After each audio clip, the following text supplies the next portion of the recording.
What a bunch of What were your favorite points? Well, first of all, it was an optimistic speech. I think what President Trump, and I think one of the reasons he's resonating with the American public is he's got an optimistic outlook for the country. He wants to make America great again. He's sick of the decline. He's sick of what Democrats have done to this country, the open borders, the 40-year high inflation, the weakness, setting the world on flame.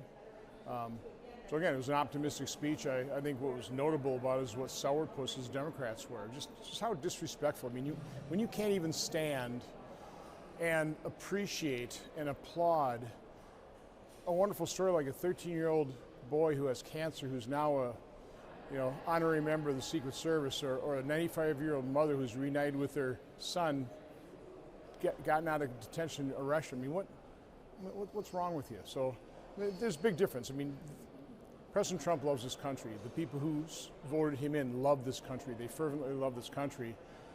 You got to wonder about the Democrat Party that wants to fundamentally transform it and just cling to all these crazy ideological issues that the American people don't support. I want to ask about something that the president brought up last night in his speech. He said that he would be creating an office of shipbuilding. Do you think that will help the, I don't know if I'm going to butcher this, the Fincantieri Marinette Marines work with the U.S. Navy?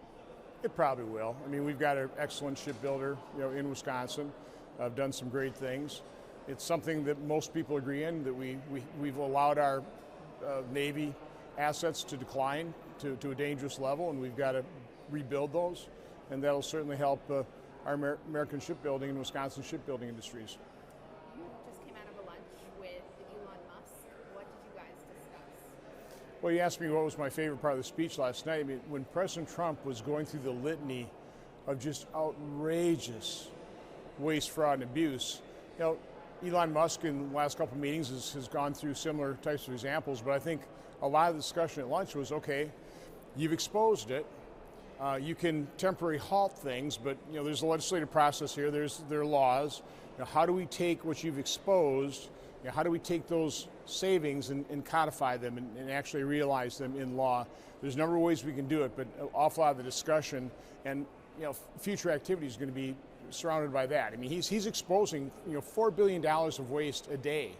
He thinks he'll be able to expose by September about $1 trillion worth of savings, which comports very nicely with what I'm talking about of returning to a pre-pandemic level of spending, that kind of baseline. So we're kind of attacking it from different angles, but it's entirely possible to not be spending at $7.3 trillion, more like about $6 to $6.3 trillion. What do you say to Democrats who disagree, I guess, with Elon's role in all of this so far? Pardon? What do you say to Democrats who disagree with Elon's role in the administration?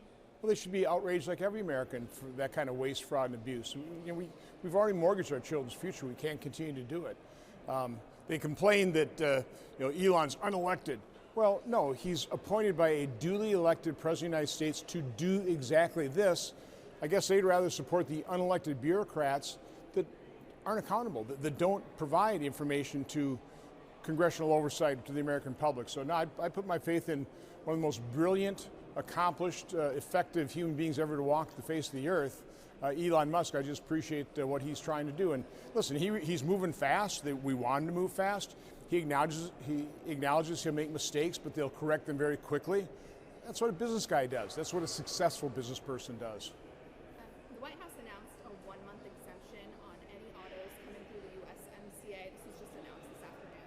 Reciprocal tariffs will still go into effect on April 2nd. Do you have any concern that these tariffs are going to hurt manufacturers and just the average American? Well, first of all, I'm glad he's paused the actions on the auto industry, because that could be very, very painful. Okay, so good. He's listening to people.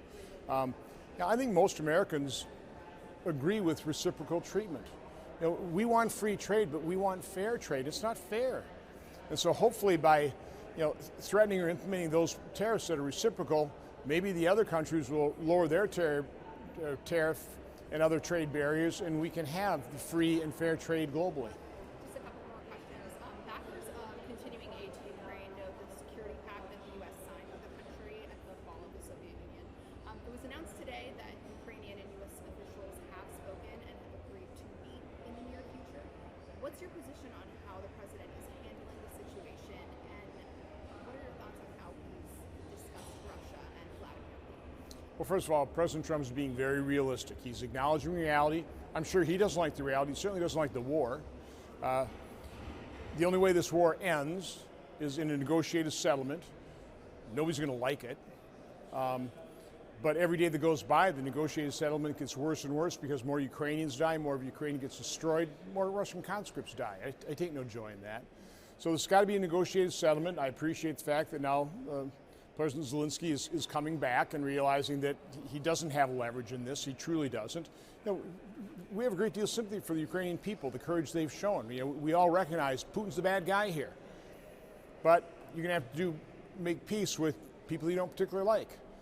And I think it's actually brilliant the way President Trump's trying to approach this is in an economic agreement that could literally be a win-win-win for all the parties. Again, they're not going to give up their hate. That's impossible to do. But they can at least focus on the fact that let's stop the destruction, the killing, and let's focus on something that over time can maybe help rebuild Ukraine, maybe help rebuild Russia, benefit, you know, everybody.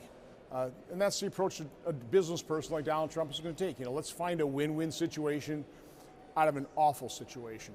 And lastly for you, do you plan on holding any in-person town halls? I know you held a couple or one at least this week on phone. Yeah, I mean, I always have, always will. I think at this point in time, obviously want to hear what's on my constituents' minds. We're going to do telephone halls, which, by the way, we reach and talk to a whole lot more people than you ever do in an in-person town hall. I think it's very regrettable that we have our, you know, political opponents here telling people to take to the streets.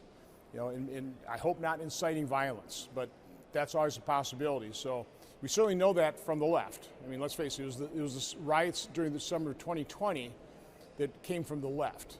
So my concern is primarily about the safety of anybody who would attend an in-person town hall, including my staff.